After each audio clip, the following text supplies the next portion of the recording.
Good evening, good afternoon, and good morning. This is Mika and Johnski Vlog, and welcome back again to my YouTube channel. So for today's video guys, reripat po tayo ng Sansevieria Bacularis, and ituturuan ko po kayo what is the right way to water our air plant or the Tillandsia cotton candy air plant. And by the way guys, if you're new to my channel, I am doing cooking, reaction videos, plans, unboxing, game review, and travel vlogs. So if any of the above mentioned topic interests you, please do consider to subscribe. Tara na!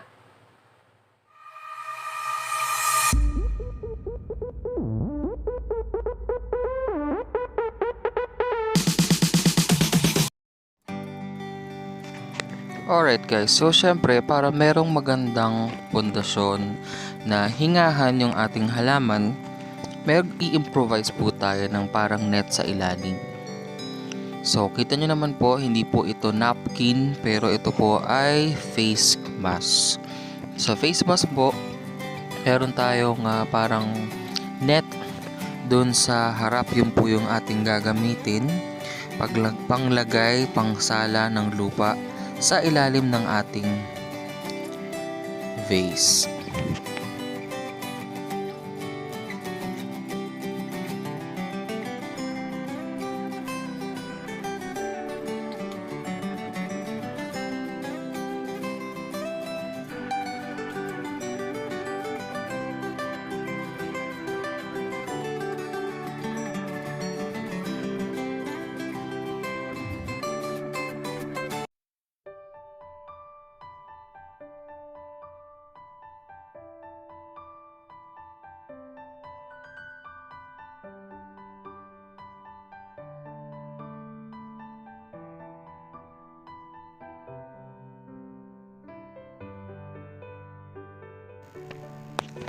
Madami siguro sa atin, no, yung parang ang hilig nating mag-alaga ng halaman, pero lagi tayong namamatayan ng halaman. Una lang sa lahat is because hindi natin tinignan, hindi natin inalam ano ba yung dapat habitat ng mga halaman na ating inaalagaan.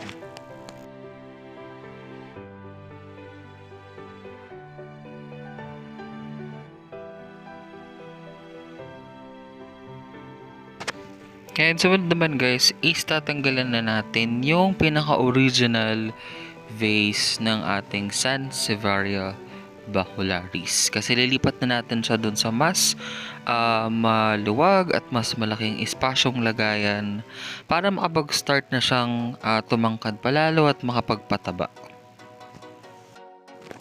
Tandaan, masyadong sensitibo ang mga ugat ng ating mga halaman. So kung hindi mo naman kayang tanggalin ng maayos ang kanyang ugat, kunin mo na rin kasama ang lupa pag inilagay sa bagong pot.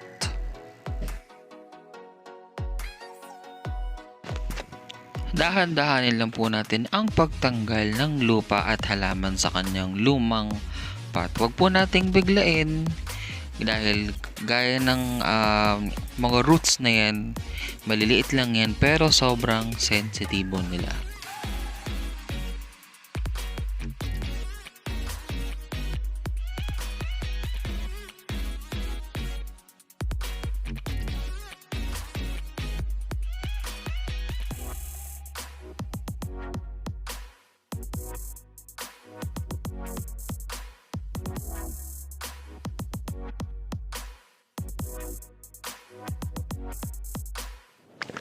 At para lalo pong tumibay ang pundasyon ng pagtayo ng ating halaman sa gilid, lagyan natin ng wood fillings.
Next naman po, para syempre tubuan din yung ibang part ng ating lupa or space sa gilid, lalagyan natin ng pinakalupa na talaga is yung coco peat.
Ayan, okay na siya. So, tatandaan po natin guys, mag-aantay pa po tayo ng 1 linggo bago natin pwedeng basain yung lupa.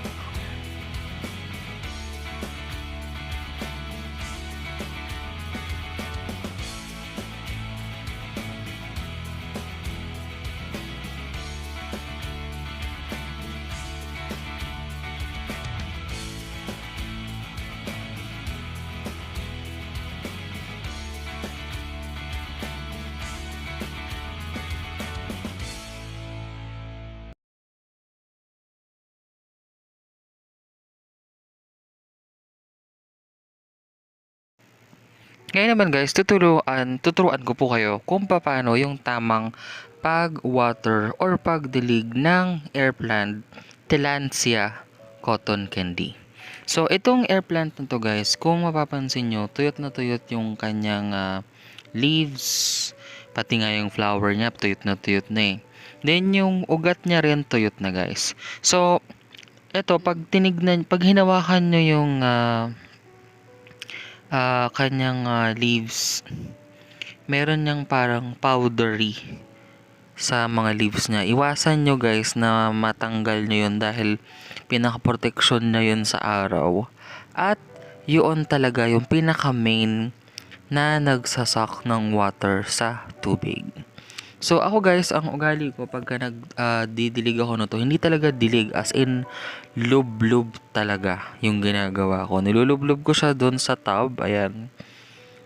Then ilulub-lub ko siya ng approximately in a day 4 to 6 hours. Pero hindi siya everyday. Once per week ko lang siya nilulublob. So sa sobrang bilis niya magsak ng water guys, kung titignan nyo, iikutin ko yan, makikita nyo ang bilis mag-glow yung yung leaves niya. Kumbaga parang sa sobrang dry niya, pag nag-glow yung leaves, nagiging mukhang healthy siya. So ganyan po talaga yung cotton candy Tillandsia. Normal po yan guys. Ganyan talaga yung parang niya, pinaka behavior niya, ganyan talaga. So, 'di ba, ang nakakatuwa lang guys kasi nagmumukha talaga siyang masigla. Tapos gustong-gusto niya talaga yung ganyan, yung nilulublob siya sa tubig. Then, pag later guys, isinabit ko na siya ulit, makikita nyo, nananaba yung leaves kasi kinuha niya na yung water niya, nagagamitin niya para sa photosynthesis niya sa pagkain within the week. So, ganun siya. Magsak siya ng water once per week and then i-distribute na yun from Monday to Saturday. And then Sunday, ayan, soak mo siya sa water. Ganyan talaga yung best way na pagdilig ng airplant. Lublob sa tubig talaga.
So, eto na po silang dalawa guys. Nakalagay na sa isang hanging vase.